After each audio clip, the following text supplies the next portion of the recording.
Todos los países tienen próceres. Hay historias de personas que colaboraron en la independencia, en el forjamiento, en la creación de las naciones. Y después de hacer algunas revisiones históricas en tiempos modernos, los historiadores se han dado cuenta de que hay mucho de esas historias que son artificiales. Hay mucha revisión, según algunas posiciones políticas, de cómo fue realmente la vida y la gesta de estos hombres que vivieron en el pasado. En Uruguay tenemos Artigas, por aquí en estas latitudes está Simón Bolívar, y así hay muchos. Y siempre unos dicen, no, pero fue así la historia, y otros dicen, no, pero fue así la historia. Bueno, Pablo utiliza en este capítulo de Romanos 4, que es el que nos convoca el día de hoy en la palabra, para hacer una aclaración muy importante sobre Abraham. ¿Y por qué él cita a Abraham? Él cita a Abraham porque Abraham es una figura en la que todos estamos de acuerdo que fue un ejemplo de vida piadosa y justa. Abraham es un personaje sagrado para tres grandes religiones en el mundo: el judaísmo, el cristianismo y el islam. Abraham, por medio de Agar, engendra a Ismael, que es el padre de toda la nación musulmana. Entonces, había una enorme confusión sobre cómo fue que Abraham había sido hecho justo. Los judíos decían, a los 3 años Abraham comenzó a servir a Dios. Él fue uno de los 7 hombres que trajo la Shejiná, o la gloria de Dios, otra vez a la tierra. Qué poder que tenía Abraham. Y así un montón de mitos en los que se establece claramente que él había sido el único hombre justo en su generación por su naturaleza inherente de justo.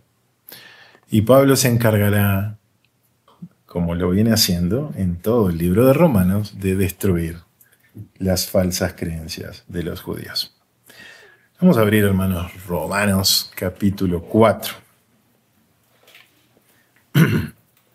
Y como decía recién, Abraham es el arquetipo, el ejemplo. Ahora, él va a traer algunos argumentos que son válidos. ¿Por qué? Porque Abraham vivió muchos siglos antes de que la ley se revelara. Entonces había una imposibilidad de adjudicarle a Abraham el vivir la ley, porque la ley no había sido revelada aún. El fundamento que va a establecer Pablo es muy importante porque fue 2000 años antes de la venida de Cristo y por ende 2000 años antes de que el Evangelio en su plenitud viniera al mundo. Por ende, si Abraham fue salvo de esa forma, nosotros también seremos salvos de esa forma. ¿Entienden? Hay una justificación y hay una argumentación supremamente importante que va a hacer Pablo en este momento. Capítulo 4, versículo 1 y 2. ¿Qué pues diremos? ¿Que halló Abraham, nuestro padre, según la carne? Porque si Abraham fue justificado por las obras, tiene de qué gloriarse, pero no para con Dios. Entonces, ¿qué es lo que está diciendo Pablo? Bueno, ustedes creen que Abraham era justo, yo también, estamos de acuerdo. Ahora veamos cómo fue que pasó eso. Cuando habla según la carne, ahí está hablando del linaje físico, ¿verdad? Pero ahí está un poco complicado, porque Abraham, si bien era del linaje de Sem, era un pagano y un idólatra. Entonces también hay un segundo sentido según la carne que tiene que ver con el esfuerzo físico, con la confianza en la devoción personal. Y dice, si Abraham fue justificado por las obras, entonces esto es una hipótesis, ¿no? Si pudiera, entonces sí tendría de qué gloriarse. Podría decir, yo me salvé por mí mismo, yo fui el justo. Pero vamos a ver en toda la Escritura que la gloria es de Dios. y a nadie daré yo mi gloria. A nadie. Él fue justificado por su fe, por creer. Y esa es la tesis que Pablo va a exponer. Porque ¿qué dice la Escritura? Creyó Abraham a Dios y le fue contado por justicia.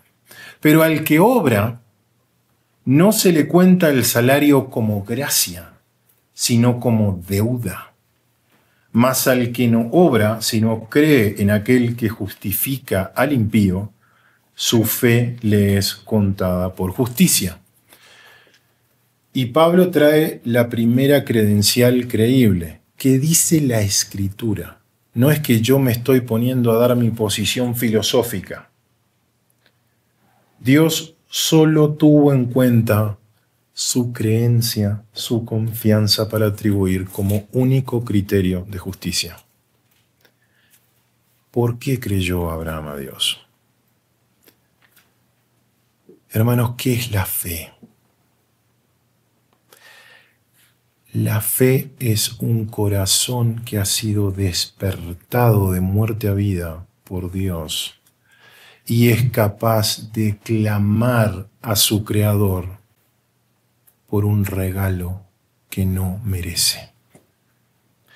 Ese fue todo el mérito de un hombre como Abraham. Ayer hablaba con mi madre por WhatsApp sobre esto, sobre Abraham, y ella me decía, incorrectamente, que me perdone que me va a estar mirando por el video, me decía incorrectamente que en esa época los hombres eran más espirituales, que los hombres estaban más cerca de Dios. Nada más alejado de la realidad. Abraham era un pagano que vivía en una ciudad idólatra, que tenía mucho dinero. Era una de las ciudades más ricas de todo el mundo antiguo, Ur de los Caldeos. Y Dios soberanamente, por su propia voluntad y decisión, y sin justificación alguna, lo llama. Había dicho Dios a Abraham, vete de tu tierra y de la casa de tu parentela. ¿Qué tenía de especial Abraham? Nada. Dios abrió su corazón, como lo hizo contigo, y contigo, y contigo, abrió su corazón y le permitió clamar a Dios por ayuda, por salvación en forma inmerecida. Hermanos, ese es tu mérito. No tienes mérito ninguno, como tampoco lo tuvo Abraham en su momento. Era él, después que se murió, una persona adorada o de alguna forma reverenciada o venerada, como dicen los católicos, tanto como los próceres que nosotros hablamos hoy, Artigas, O'Higgins, Simón Bolívar. Hay una mitificación de un hombre que él mismo reconoció que era un desastre. Todos somos un desastre. ¿Cuáles fueron las obras de Abraham? Las que fueron justas por Dios, pero no todas fueron justas. ¿Recuerdan? Él se fue con Taré su padre, desobedeciendo el mandato de Dios, y perdió 15 años en Harán hasta que Taré murió. ¿Recuerdan que lo vimos? Después se fue a Egipto cuando vino la hambruna. ¿Recurrió a Dios? No, se fue a Egipto. Es como que uno está en el Huila, hay hambruna, y se viene a Bogotá, porque acá hay trabajo. No confió en Dios. No fue a Dios. Fue a Egipto. ¿Y ahí qué macana se mandó? Mintió, dijo que su esposa Sarai era su hermana. Y Faraón la tomó y cometió inmoralidad. Y vinieron plagas sobre Faraón por no confiar en Dios, por no decir la verdad. Se tuvieron que ir. Cometió adulterio con Agar y tuvo un hijo que dio lugar a la nación más contrapuesta y antagónica a Israel que existió en toda la historia, que es los árabes. Hasta hoy en día siguen luchando contra el pueblo. ¿Era justo por sí mismo Abraham, hermanos? Podemos ver de lejos un lienzo hermoso y decir, qué maravilloso es esto. Pero cuando nos acercamos muy cerquita, muy cerquita, muy cerquita, solo vamos a ver manchas e irregularidades. Y así es nuestra vida, hermanos. Dios puede hacer obras maravillosas que glorifican a Dios, pero no somos nosotros. Nosotros somos ese lienzo arrugado, lleno de manchas. ¿Sí entienden? Entonces, ¿cómo fue justificado Abraham? Lo que dice aquí. Creyó Abraham, confió, y le fue contado por justicia. Y nosotros somos iguales, hermanos. Gálatas 3, 6 al 7 dices, así Abraham creyó a Dios y le fue contado por justicia. Sabed, por tanto, que los que son de fe, estos son hijos de Abraham. Por eso decían, no creáis que por ser hijos de Abraham, os digo que Dios puede levantar hijos de Abraham aún de estas piedras. ¿Tú eres como Abraham? Un llamado de la reflexión. ¿Eres como Abraham? Yo sí, en la parte que soy un desastre, yo sí, pero confío en Dios. Confío en Dios y soy de la fe. Y no solo eso, sino que mi corazón se regocija en Dios. Dijo el Señor, Abraham, vuestro padre, se gozó de que habría de ver mi día, y lo vio y se gozó. Meditemos, hermanos, qué sentimos cuando pensamos en la segunda venida de Cristo. Cuando pensamos en nuestro encuentro con Él. ¿Lo esperamos? ¿Sentimos gratitud, ansiedad? No me gusta esa palabra, me gusta expectación. ¿Sentimos eso o nos da un poco de terror, de miedito? Nos da un poco de cosa pensar en las cosas que pueden pasar y en lo que podemos perder. ¿O somos como Abraham, que vemos ese día y sentimos gozo? Somos como Abraham, hermanos. Miren, Hebreos, y esto es maravilloso. Por la fe, Abraham, siendo llamado, obedeció para salir al lugar que había de recibir como herencia y salió sin saber a dónde iba.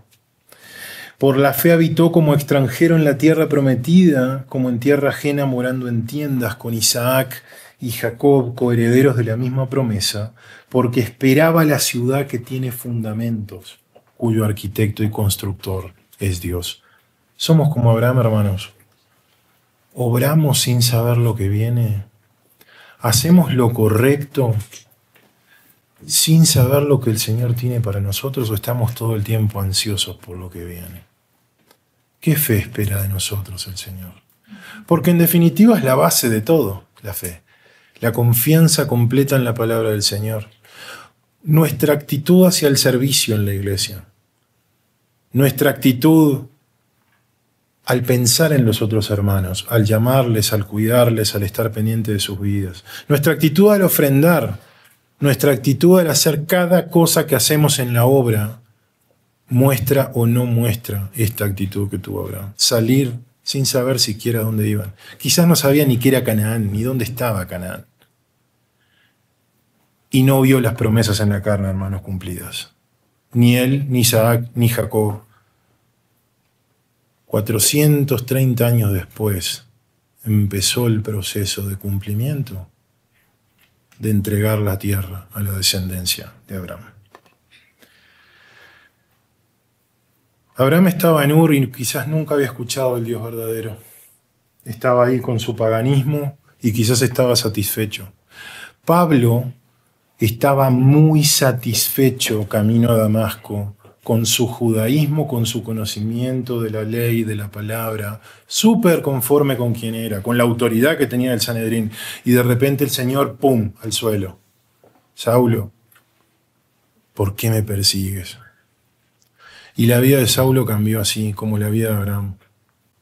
¿Por qué nuestra vida no cambia? ¿Por qué seguimos haciendo, pensando y viviendo de la misma forma a veces que vivíamos cuando no conocíamos al Señor? La fe no es una actividad, hermanos, no es una obra. Es la actitud de aceptar lo que Dios determina y confiar completamente en el cumplimiento de sus promesas. No hay nada en Abraham, hermanos, que sea distinto a nosotros. Esta es la bendición y la promesa que Dios le dio a Abraham. Haré de ti una nación grande y te bendeciré y te engrandeceré tu nombre y serás bendición. Bendeciré a los que te bendijeren, a los que te maldijeren maldeciré, y serán benditas en ti todas las familias de la tierra. Esta promesa se la dio Dios a un viejito con una esposa viejita, estéril, sin tierras y sin nada. Como diciendo el Señor, ¿cuál es tu garantía, Abraham? Mi palabra es tu garantía. No hay otra garantía. Y recién repasamos un poco los pecados de Abraham y la verdad no quiero volver a repasarlo, pero sí quiero repasar otro evento de la vida de Abraham. Por la fe, Abraham, cuando fue probado, ofreció a Isaac. Ese hijo que milagrosamente vino porque Sara no podía, de repente el Señor le dijo, ofréceme a tu hijo, tu unigénito. ¿Le suena la palabra? Ofréceme a tu hijo, tu unigénito. Bueno, en Isaac te será llamada descendencia. ¿Por qué me estás mandando matarlo? Pensando que, y acá está la fe, miren la fe de Abraham. Abraham tuvo este razonamiento, pensando que Dios es poderoso para levantar aún de entre los muertos, de donde en sentido figurado también le volvió a recibir. ¿Cuál fue la fe de Abraham?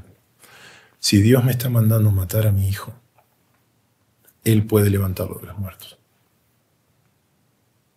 ¿Había habido alguna resurrección hasta esa época? Sin embargo, la fe era completa, la confianza era total. Y esa iluminación, esa luz que vino a la mente y al corazón de Abraham para poder creer, es la misma que ha venido a ti. Es la misma luz que te habilita a ti a creer.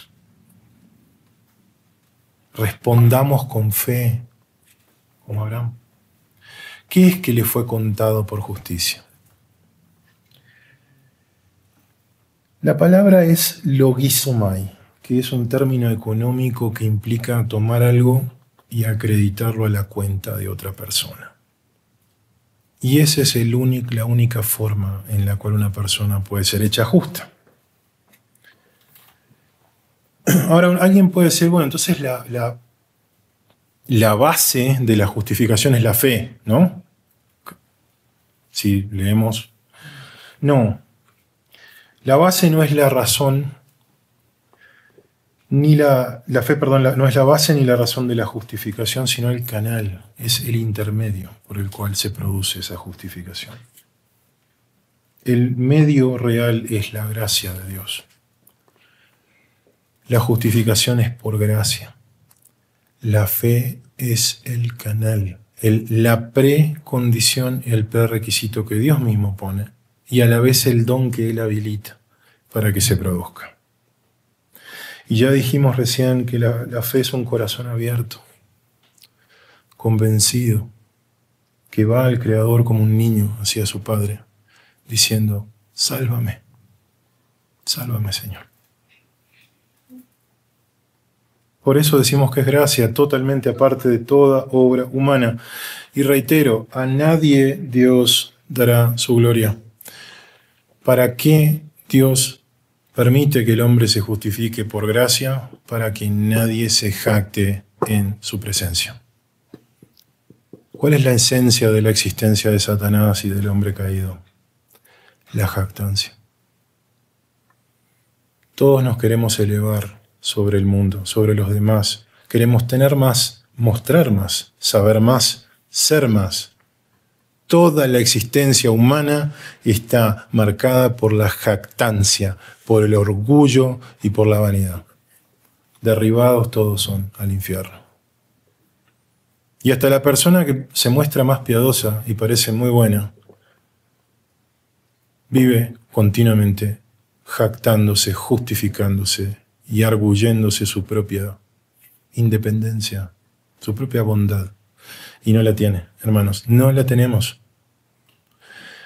No la tenemos. ¿Por qué no podemos salvarnos por obras?